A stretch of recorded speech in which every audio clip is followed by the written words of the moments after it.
বড় কষ্ট আছি রে কটা দিন থাকি, আর সব দিক থেকে খালি বিপদ। কিতাবা বড় টেনশনে দেখি কিতা হয়েছে সমস্যা হোসাই। অনেক কষ্টত আছি, আল্লাহ তালার কাছে অনেক দোয়া করি, আর জানি না আল্লাহ তালা আমার ভাগ্যত কিতা রাখছেন। এরকম কইতে পারে না, ধৈর্য ধরো, ইন্নাল্লাহ মা'আস সাবিরিন। অবশ্যই আল্লাহ তাআলা ধৈর্যশীলদের সাথে আছেন। টেনশন করিও না, হয়তো আল্লাহ তাআলা পরীক্ষা নিরা, যত বড় পরীক্ষা অত বড় ফল পাইবা। আপনার কথা ঠিক আছে, তাই আমিও হাল ছাড়েন না, ধৈর্য ধরি, হয়তো আল্লাহ তালা বড় কিছু রাখছেন। হয় অবশ্যই।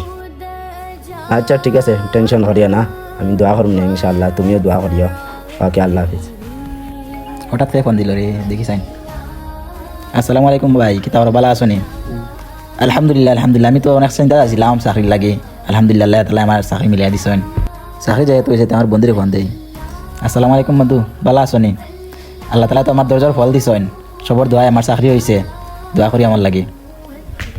আল্লাহ তালা শুক্রিয়া, ধৈর্য ধরলে আল্লাহ তালা ফল দেন, এটার বাস্তব প্রমাণ।